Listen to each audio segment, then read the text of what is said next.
Do you think Taika knows what's happening? Oh yeah. Wait, what's what? The pandemic. You could totally tell when he's jumping around in the wall. No, Why didn't you teach him? Why didn't you teach him what's happening? That's not what I'm saying. I'm asking. That's just bad parenting, not to tell him. Oh no, bad. No, he's so. I think he's just so oblivious right now. He's just still in his like. This is my house, and we do all these fun activities every day. Yeah, because he's only 2, so I didn't expect him to really I did know. expect it. One thing that completely. I think he does recognize a little bit more is so he doesn't see grandma that much. So when he sees when we FaceTime grandma, he gets really excited. Or I've heard my dad's voice that one time, he got really excited. And then the other day I went to go take him to pick up some food, and then as we're walking out the door, because I think his routine, if we're gonna get in Dad's truck, we're gonna go hiking. So when we're walking out the door and he saw we're going in Dad's truck, he's like, hiking? I'm like, no, we're not going hiking, the trails are closed. Did he understand what you meant? No, he was just still happy. Alright. Explain to him better what you meant. I know, I fucked up. How about your kitties? Do they know what's happening? I sat them down and explained it to them. Perfect. See? That's how you do Nice. it. It's good parenting. My That's how you lemons do it. know. Your lemons do know, That's right? really good parenting. That's right. Why, because they're getting plucked?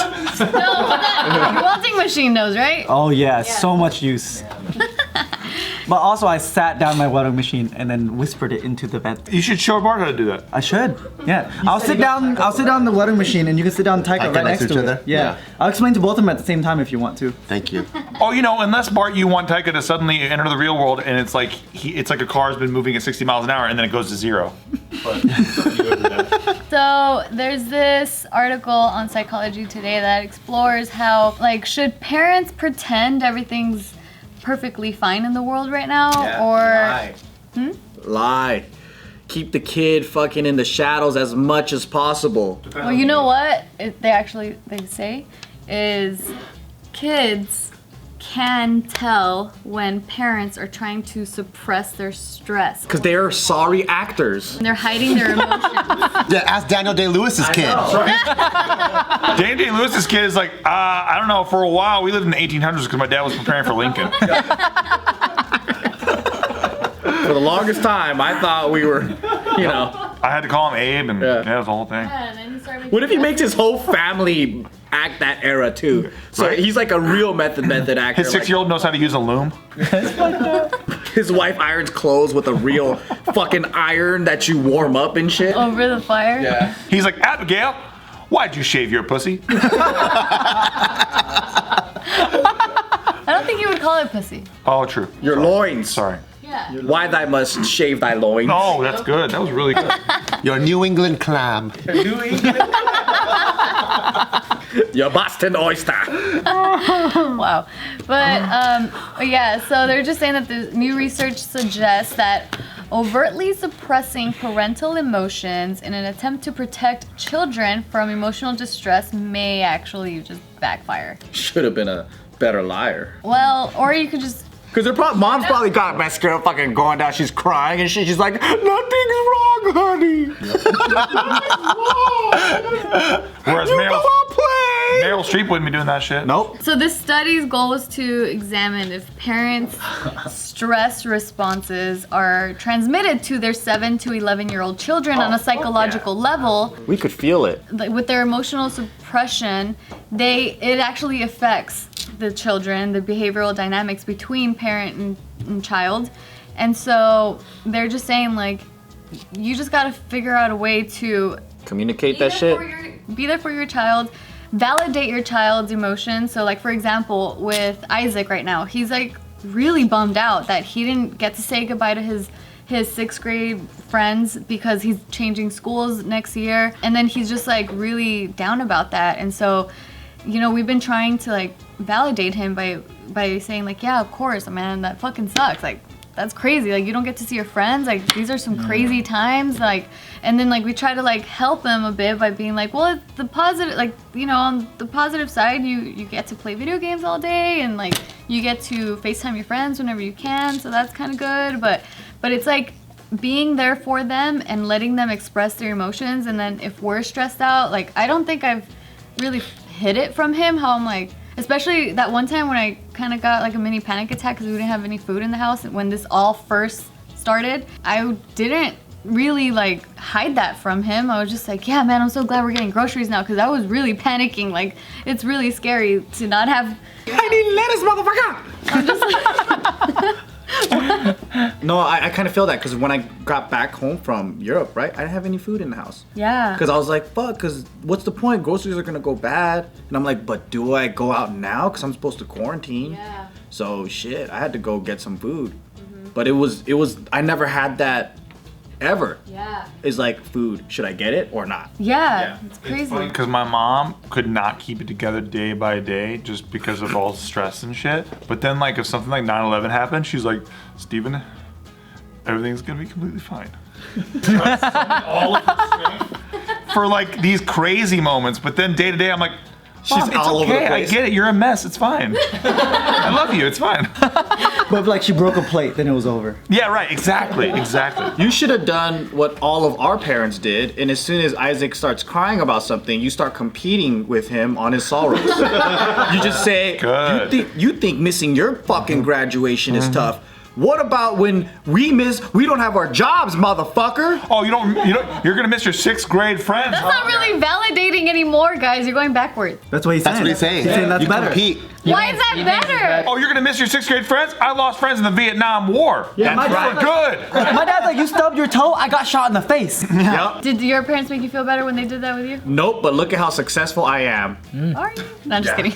Oh, damn. I'm just kidding. Oh shit. Just kidding, Joe. It's great when you say things like that, but you also look like that. With pigtails, yeah. With handlebars. It's 3 handlebars now. Maybe for all the people out there, your parents should have compared themselves to you more, you know? Everyone had that, I had to walk 2 miles to school every day. Bullshit. Lying ass mom. You didn't have to walk 2 miles for shit. You took the train. You were Hey. standing, but you took the train. You know where this is going, right? It's not gonna be I had to walk 2 miles for us. It's gonna be I had to drive to school. And then the kid's like, what? You didn't just sit in your room on a computer and you're at school? That's true. That's true. I had to get ready to go to school. I couldn't just get up in my pajama and do online school. They're like, what? That's fucking crazy. Yeah, and then you're like, when I dress myself, I have to dress both halves of my body. Yeah. Come on, Ma. I'm not stupid. Show me pictures then. Just the top. They write here. So if you're stressed and just say, oh, I'm fine, that only makes you less available to your child. We found that the kids picked up on that and reciprocated, which became a self-fulfilling dynamic. So then, like, now your children will no longer be able to connect with you because That's true. they've learned that you are unavailable to them. So they will not be available to you. Good, so they're not a crying little bitch. Yep. See? I taught well. That's true. I don't depend on my parents for anything. Nope. Not even emotions. Dude, me too, actually. Yep. Like, for nothing. Right. If anything, they rely on me for emotions. Yeah. I'm like, here we go. Oh, damn. So maybe that method is better. That's right. That's right. Are we still involved in this conversation? You just answered. I answered. That's right. Yep, that's what I do. And then he starts playing piano. That's him at home right now. I can just visualize it. We're all just a hallucination in Joe's mind. Oh, yeah. That's pretty funny though, the whole how you should deal with the kids during a quarantine. And like I feel like okay, so here's the thing.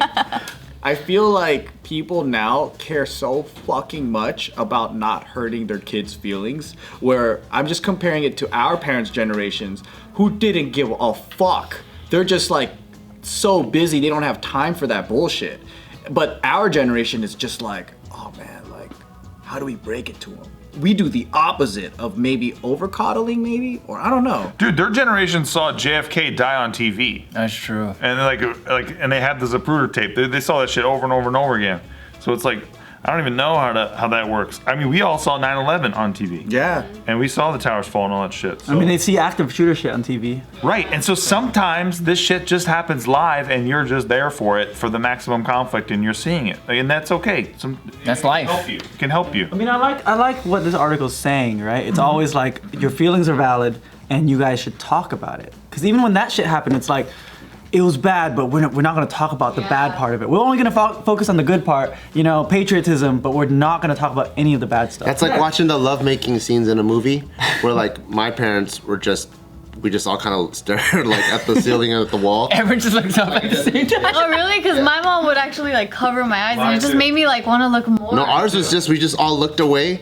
So we never talked through it or anything. We just pretended like anything that was uncomfortable just didn't exist. Yeah. And then so you end up being not even available for it, and you know you can't go to your parents about sex because they're just as awkward as you are. Same exact. You know what my mom did every time a love scene came on? She went, "Woo, that's what you want, don't you?" And That's hilarious. That's what my grandpa I was did. like, "I do." My grandpa's like, what? I was like, oh shit, because we were watching the movie The Saint with Val Kilmer, and there's a love scene in it, and Val Kilmer's like putting the business to some chick, and I was like, oh shit, all this stuff. Don't look away, you little pansy. I was trying to make my grandpa know that I wasn't looking, because that's what my parents wanted, right, or whatever. Yeah. And my grandpa's like, what? Your parents do all this shit. And that's You were probably making him embarrassed by being bashful about it. exactly True. And that's good. It's good just to be honest. Yeah, it's only weird if you make it weird. Yeah. Every time my parents covered my eyes for those, I'd move just enough where one of my eyes would still see. I'm like, yep, you're not watching.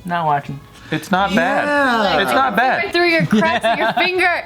Oh no, they're making love with each other. They have a good, healthy relationship. No, for me it was always for kisses, like just for a kiss. Yeah, even for kisses. Really? That fucked up my friend. He still can't watch people kiss in movies, and he's like 27. He can't look at it. Gives him anxiety of it. He just kind of looks away every time. I'm like, what are you doing? You're an adult. No, I do get a little weird, a little awkward. Do you look away If though? I'm literally, I could be in the room completely alone, and there's like a sex scene that pops up, and I'm like, do I have to watch this? Is it because it feels voyeuristic? Like you're watching someone else's sexy times? I don't know. I think it's because of that childhood trauma. Like, I don't know. It's like, I fast forward because it's never as good as the pornos. that's why I don't really watch porn. I'm like, I don't know. It's weird. I do sometimes. I'm normal. Good for A you. little bit. But it's lesbian, right? Not always anymore. Oh, good for you. You moved on. I mean, I haven't watched porn in like fucking forever. Because you have actual porn. Right. That one. This guy. I saw Lara Croft Tomb Raider getting pounded in an ad the other day.